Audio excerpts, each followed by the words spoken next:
Okay, the Kyle Beach situation. We're going to spend a lot of time on that today. I tweeted something out last night that the more I thought about it, the more I had to get it out there. Yeah. The whole Kyle Beach situation with Brad Aldrich and the way it was handled by the Chicago Blackhawks. Here's what I don't understand, and I know you feel the same way. This was in the wake of the Graham James scandal. We all knew about it. It was highly publicized. Theron Fleury wrote a book that most people who follow hockey read. I read. Maybe twice. Yeah. It was out there. We all know what Graham James was up to in the 80s and 90s. And in the wake of that, you have this situation with a very talented, extremely skilled, successful Chicago Blackhawks team. And what do you do about it?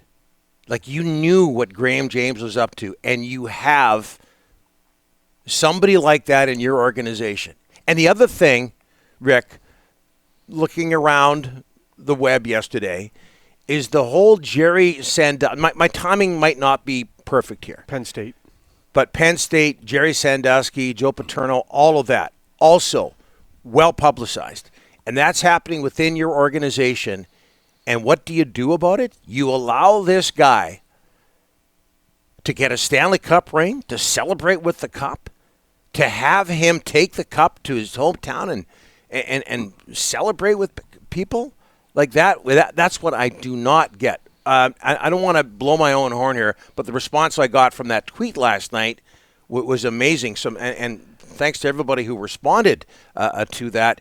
That's what I don't get. It's not like this is 1955, and you don't know. It's a random year there. You really didn't know how to handle this situation. It was right in front of you for years, and yet you handled it this way, swept it under the rug. Because why? In large part because you're having a whole lot of success. You don't want to mess things up. No. You should have known how to handle that much better than you did. And Joel Quenneville, I don't think, should have coached last night. He shouldn't have. Okay, I want to get back to the Theo Fleury book, because when I read it, you feel for him and Sheldon Kennedy and countless others that went through because of this animal, Graham James, and what he did. Why does hockey allow these predators back in the game after that? Minor hockey does a good job of criminal checks. You can't coach minor hockey, Donnie, unless you do a criminal check. Yeah, I know that well. Okay, but here's the problem. They still find a way in. There's cracks. They still get in despite the criminal check. You'll never play in the NHL. That's what Aldridge told Beach. That's the power card they hold. The coaches and managers, they control ice time. They control futures of young players. It's criminal what happened to Kyle Beach, and I do want to say this. Kyle's in Germany right now, folks. I was texting with him this morning, and Kyle told me that he will come on our show at a later date. Right now, he needs to figure out what's happened in the last 36 hours. Of course. And so he politely declined. Kyle, I've been following Kyle Beach since first-year Bantam. He was the big kid, could score. He had grit. BC kid. BC Kelowna native, and he went to Everett High. Hey, the Canucks took Cody Hodgson at 10, and he went 11th to Chicago in 2008. Well, Rick, if I may, what I remember about that, and what a lot of people in Vancouver remember about that in Canuck Nation, is that when the Canucks took Hodgson at 10, there were a lot of people going, what are you doing? You should have taken Kyle Beach, the local kid. The dub kid, who was 2 hours away in Everett with the Silvertips. He had the size, the grit, the penalty minutes. He was scoring the whole 9 yards. And just reading his text to me, today, Donnie, I just felt what he's going through, and it's just a shame what he went through. Well, and I am totally disappointed in Jonathan Taves and Patrick Kane and Duncan Keith. They showed no remorse. They were praising Bowman, which is fine. You like him, but don't say it now. Say it privately. Well, they said they didn't know anything about what was going on. And not one of these guys came out and said, we feel bad for Kyle Beach. It's just the Chicago Blackhawks are a mess. It's just atrocious what they did to this Kelowna native. It's just disgusting. You mentioned something there about Graham James, and I mentioned it as well. And I've been coaching for about 10 years out in Port Moody, and the criminal record check, all of that is there. And that a lot came of it, after Graham James. The criminal a lot check. of it has to do with Graham James. And when you go through these Hockey Canada courses, I hate to admit this, but you go through all these procedures that you have to take in order to become a coach, and a lot of it has to do with making sure the kids are safe. Yes. Too deep, you know what I'm talking about. If you're a Hockey Canada a person, you've gone through those courses. There are a lot of who you can ride with to the game, things like that. And a lot of it is you say to yourself, "Man, do I have to go through all this?" This is why you have to go through all of it. And now this is why. And the thing that really bothers me, and not only because of all this happening in the wake of Graham James and all of that, is that everybody knows about this stuff. Everybody knows about this stuff because of the publicity with Graham James and because of what you have to go through with Hockey Canada as a coach. And I would imagine it's the same in the U.S. because of Graham James, because of other people. This is well known. They should have known how to handle it better. There's no excuse. No excuse. Minor hockey's getting better. You're not allowed cell phones in dressing rooms now, Donnie. So they did, after Graham James, they did get together. But these guys, like Aldridge, are still getting through the cracks. There's a criminal check. Okay, there's nothing on your criminal check, but it doesn't mean you're not doing something bad, Donnie. You just haven't been caught. Well, at least they're doing that now. Yeah. Right? Because in the past, they didn't. But this is 2010. Yeah. What? Like, how?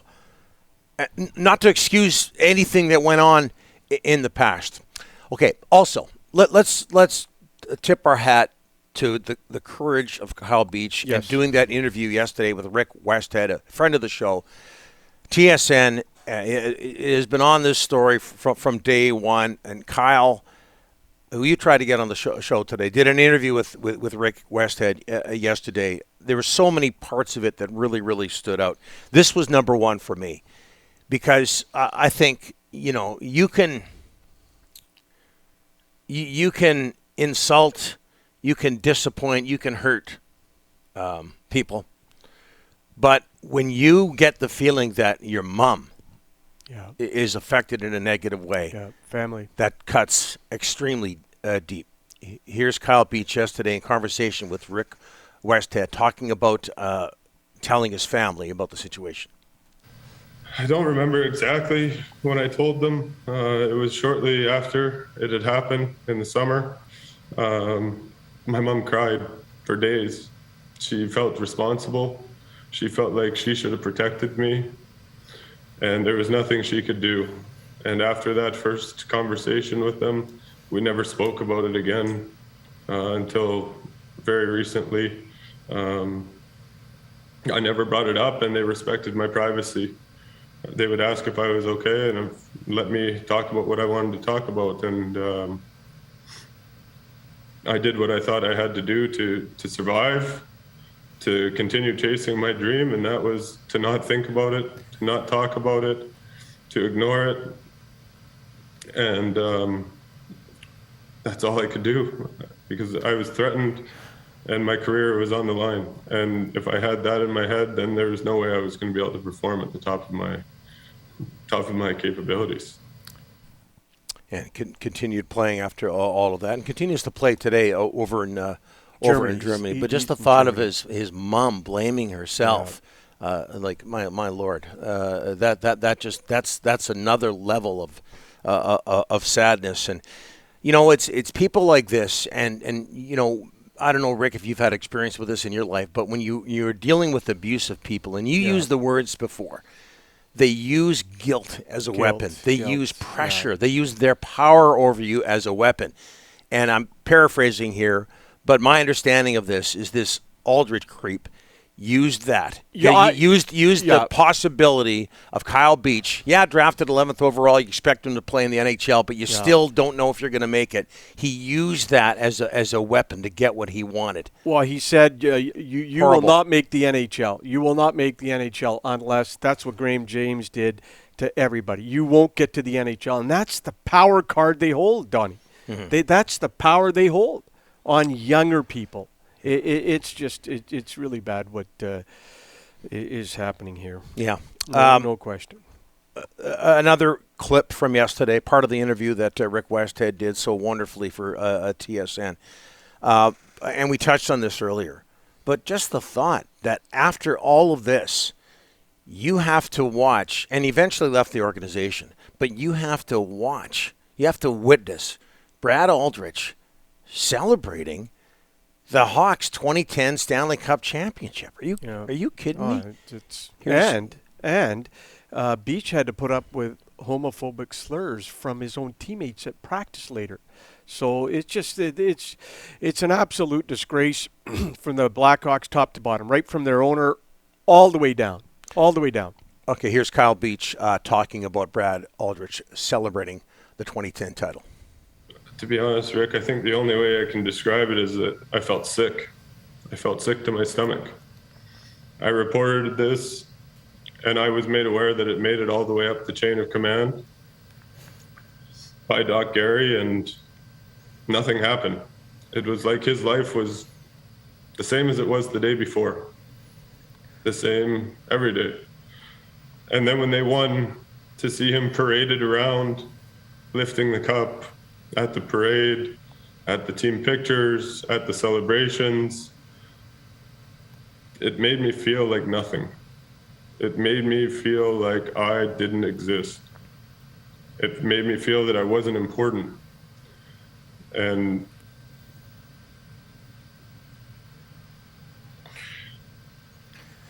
it made me feel like that he was in the right.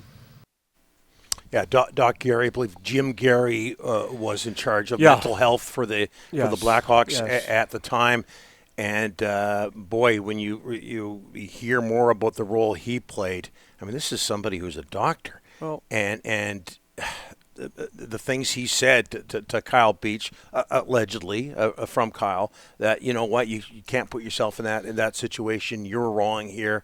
But to hear Kyle say, you know, I felt like I didn't exist. That maybe Brad Aldrich was in the right and I was on the wrong. That's what these people do. That's what these people do. These abusive people do, is that they make you question yourself, predators. even though you know you're in the right. You see everybody patting them on the back and what a great guy that he is and all of this, and you think to yourself, are you kidding me? Beach was a black ace, okay, so he wasn't really a part of the team in the sense that he was on the ice at that time. I wonder if this would have happened to a top 6 forward or top 4D, how different it would have been. Because the way you look at Theron Fleury and Sheldon Kennedy back, they were stars on those stars. teams. Yes, I understand totally. Not at the pro level. Yeah, not at the pro level at the West. Those guys were 15, 16 when. It's just so sickening. But with Theron Fleury, can I just interject for a second? With Theron Fleury, there was a family situation that Graham James felt he could take advantage of. Yes, 100, and he did that with every. It's just it's really bad. Sorry, you were saying something, right? Yeah, I just wonder if it was different, if it was a top 6 forward or a top 4D, and the way that Taves and Canes, they didn't even want to say Beach's name yesterday. They were just like, come on, man, be leaders for crying out loud. Well. I don't want to say that I understand where they're coming from, but unfortunately all this has gone to a legal level. And I think if they said something to the fact that they knew what was going on, there would be ramifications for that. So I'm with you. I think they could have been stronger yesterday. Let me get back to Joel Quenneville for a second. Get him out. And I just think I know, and it looks so bad because Quenneville coaches last night, and he's coaching Florida versus Boston. How are the Panthers doing right now? Yeah, 7-0. Well, they're doing really well. What other team was doing really, really well way back when? 2010 Blackhawks. Take a day off, Joel. Yeah. Take a day off, show some respect for Kyle Beach, and move on from there. And maybe there's a situation where Joel was told by legal experts or his agent, whatever the case may be, if you take that day off, if you take that game off, then you're admitting something. Maybe that was the situation. But I think out of kindness, you take that, at the very least, you take that day off. Yeah. You take that game off. That didn't look good. Absolutely. Tough times. Yeah. Okay. We'll talk more about it as the day goes on. And we wish Beach the best. I can't show you the text he sent me, but it just it hit home this morning for me when he certainly texted me what he texted me. So we certainly wish him the best to get back to where he needs to be. Okay, we Delaney's OK Tire and Langley inbox. We've got a couple of texts like this. Yep. I'm not going to mention names here, but get off the subject of Kyle Beach. Enough is enough. Look, Well- we goof around a lot on this show. We have a whole lot of fun, and we have so much fun doing this show. I hope you have fun watching our show. We want to take a different approach to sports. I think sports right now, you look at the so-called big league level, it's way too serious. You got guys trying to put a puck in the net. I get all that. We want to have fun on this show. But today's a day where I think we've got to bring this subject up because I think it touches way more lives than we realize. And so we're going to talk about it today. And quickly, we got criticized yesterday for not talking about this incident with the Blackhawks. And today we got, get off the subject, enough of Kyle Beach. No. We're going to talk about Kyle Beach because we don't want any more Kyle Beach incidents anywhere in hockey, anywhere in the world. And again, we welcome all your texts. We've got a lot of them, folks. We'll try to get to some of them at the very least into the Delaney's OK Tire and Langley inbox. The number to call the number to text into 604-200-9494. Here's what's coming up on the show.